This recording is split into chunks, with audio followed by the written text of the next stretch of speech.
today's episode, I sat down with Dr. Wes Black of the Southwestern Baptist Theological Seminary. He's the professor of student ministry there, the associate dean of doctoral research, and the Terry Chair of Religious Education. Wes has been an encourager to so many and an influential figure in student ministry across America. Today I sat down with Wes to talk about his research in this book, The Spirit and Culture of Youth Ministry, Leading Congregations Toward Exemplary Youth Ministry. He was part of a team that went coast to coast and looked at what exemplary youth ministries do and what makes them exemplary. So I'm excited to hear about his findings, so join us at the Roundtable. Well, Wes, it certainly is a treat for me personally to have you here at the YS Roundtable. I just have appreciated your welcoming spirit to me as I made the jump from being a youth pastor into teaching youth ministry, and you've been a trusted friend and a mentor as well through AYME. For those who may not be familiar with you, I thought maybe I'd give you a chance to introduce yourself despite all the books you've written and times you've taught. Tell us a little bit about your background and what's going on in your life. Oh, thanks, Terry. It's good to be with you again, too. By the way, I've benefited from your work through the years, too. Really enjoyed your writing and your friendship and the opportunity to get together with you and exchange ideas through the years. I come from a church staff youth ministry background. I spent several years as a youth minister on church staff in different places, and then moved in a consulting role at what was then called the Baptist Sunday School Board, helping churches and states and other regional organizations, especially in the field of youth discipleship. That was kind of my assignment there. And then I came to the seminary, Southwestern Baptist Seminary, in 1983 to teach youth ministry. So I've been here since 1983, and I never cease to be amazed and interested in what's going on in the field of youth ministry. I always tell people that student ministry is never dull. It's just something fresh all the time. So I enjoy reading and studying and learning about youth ministry all that I can. Yeah, that's great, and what a great model. Now, I don't want to tip everybody's hand, but it is true that you're coming to a moment of retirement from the seminary. Is that true? Yeah, that's true. Yeah, this summer. And it's looking pretty serious because my wife has got a growing list of things for me to do. After retirement, I plan to write and read and do research as the opportunity opens up in retirement. Well, I just want to say right now on behalf of Youth Specialties and everyone in youth ministry in the field, I know it's been 40-some years of leadership that you've given the field, and your work and your teaching, you've given shape to this thing, and it would, before we interview you about some of your research, it's just really appropriate for all of us to say thank you for your work and your career in youth ministry. Thank you, Wes. It's been my joy and pleasure. I started in the 1960s in doing youth ministry, and I have to be careful in the classroom when I use those kind of references because none of my students were born in that age, even up in the 70s and 80s, and so they just look at me with these glazed look in their eyes. Did you come in on the ark or what? Well, I know you, and I know that you're not stopping or slowing down as you study youth ministry, so I want to talk about this great book that you participated in called The Spirit and Culture of Youth Ministry and the research you did, and tell us some of the findings that you had from this research that really stood out to you. Yeah, that was really a fascinating experience. I enjoyed that very much, working with my friend Raleigh Martinson at Luther Seminary, and John Roberto, who produces curriculum for Catholic youth, and representatives from 4 other denominations. There were 7 denominational groups that were represented in that. And our goal was to try to identify churches that were producing teenagers with more mature faith than the average run-of-the-mill youth group, and to try to find out what it was that they were doing that produced those kind of youth, and then see if there's some things that we could learn from that. I really enjoyed that. That was a great study. I think one of the most interesting findings from that was the first thing that popped out after all the surveys, after all the interviews, after we visited on site with churches all across the country, different denominational groups, different size churches. And the number one thing that we found out was, guess what? It's all about God. It's God's doing. These churches had a passion about focusing on God. And they understood that God's hand was on them. I remember we go in a lot of times and we say, we understand you've got a really good youth ministry here. Can you tell us what's going on here? Tell us, why do you think that may be? And real often they would say, I don't know. I don't know that we're doing anything different. It's just God. God's doing something here. And it was that kind of attitude that was refreshing, I think. Caught us by surprise. It shouldn't have caught us by surprise, but it did. Yeah, so I hear that it's all about God, and I can see that in some of my ministry experience in the past. But I think if you interviewed almost every church group in America, they would say it's all about God. What differentiated some attitudes where that was the case from others that maybe where it wasn't the case, but yet they still said that? Well, I think they took really seriously the task of focusing on Jesus Christ. They saw that, like some of the quotes that came from there is, our goal is that they know Christ and make him known, or we go beyond knowing the faith to living it. Or these are some of the quotes from some of the interviews that we had. Our focus is on Jesus Christ and the gospel. And as you dig a little deeper and you find out that they really put an emphasis on prayer and authentic worship and sensing an awesome presence of God. They were active in teaching the personal Christian disciplines. That was a real priority. And that they made sure that there were small groups that met together for study and prayer and spiritual growth and spiritual activity. They worked hard to involve youth in mission trips, mission projects, service projects, community projects, all with the sense of this is God's hand at work, so that the youth were sort of saturated with a sense of we're in this business with God. It's not just we're in the business to grow a great youth group. So I think that was a refreshing thing that came out of that study for me. That's great. So there's a spiritual vitality there then. There's a sense of understanding that God does work. He does transform lives even today in the year 2012. Yeah. What were some other findings from the studies that?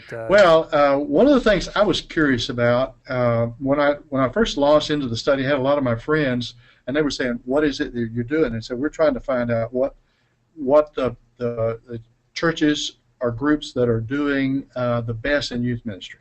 And so most people would say, "Okay, you're going to come up with really cutting-edge ideas, or you're going to find some neat secret that they're doing."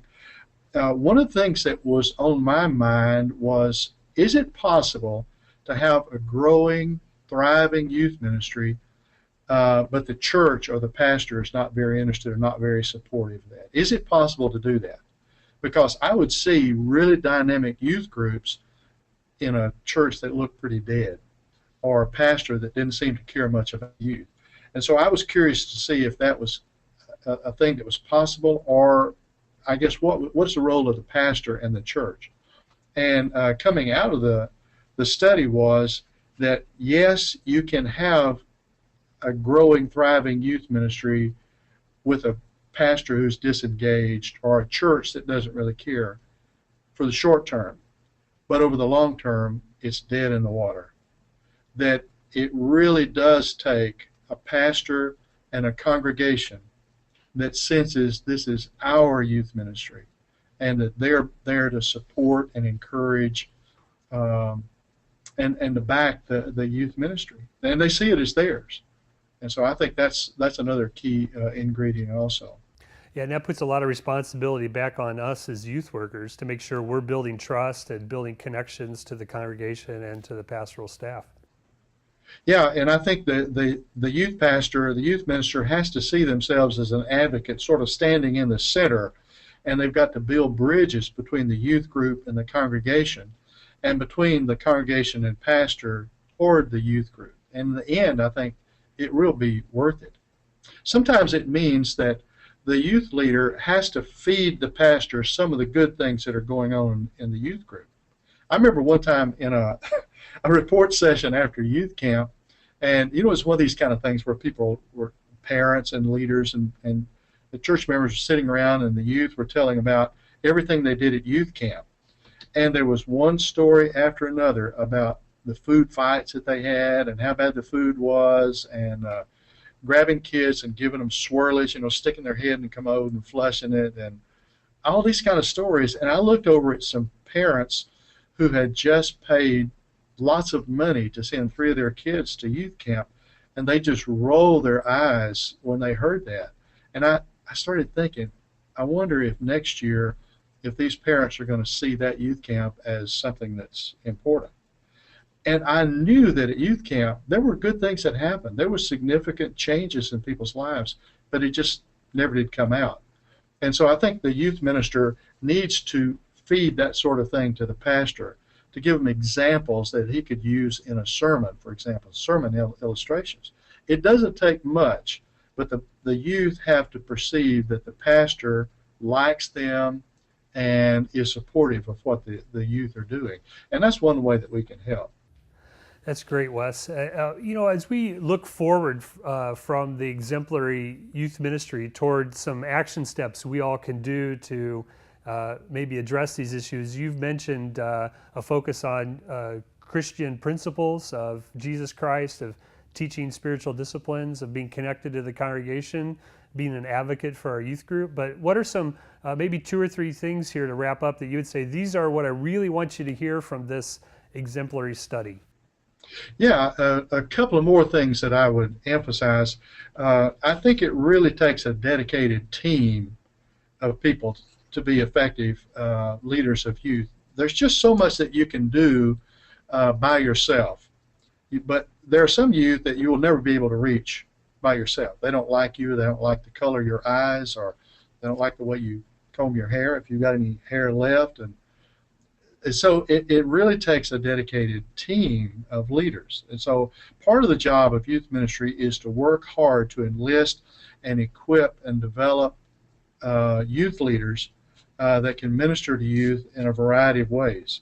And so I think it takes a team of people, the youth minister, any volunteer leaders, church members, and the pastor. And so if they all see themselves as part of the youth ministry of that church, I think that's a real key. And then the last thing that I would mention is programs are important. There were a lot of people asking, okay, what's the latest cutting edge, innovative, creative kind of thing that churches are doing? Well, so many of these churches, we got to that point in the surveys or the interviews and say, talk about creative, innovative, unique programs that you're doing, and they kind of scratch their head and they think, I don't know, we're just doing the basic stuff. Well, I knew that they were doing some creative things, so we kind of had to dig a little bit, but it emphasized, I think, the point that it's okay to have basic, ordinary, run-of-the-mill programs, if you want to call them that, but do it really well. There is a place, I think, for basic ongoing Bible study. A lot of churches call that Sunday school. A lot of churches don't want to call that Sunday school. They'll call it something else. But I think to have basic ongoing Bible study, mission trips, youth camp, retreats, worship times, fellowship times, those are just ordinary, old school, run-of-the-mill programs. But if you do those really well, they can be very effective. And then you can sprinkle in the creative twist that puts your own stamp on things, and that's what adds the flavor to youth ministry. Often the creative ideas come in the midst of the common, basic, ongoing kinds of programs. So those 4 things that I've mentioned, I think, are important. Put a focus on Jesus Christ, remembering it's God's work, it's not our work. The pastor and the congregation really make a difference.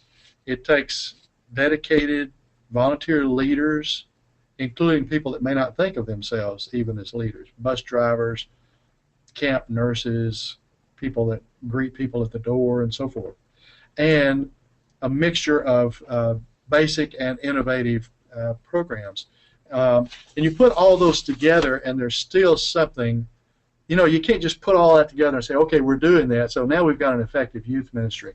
I think there's really something about a culture, a spirit, and that's where the name of the book comes from, the spirit and culture. It's more than just putting all the parts together.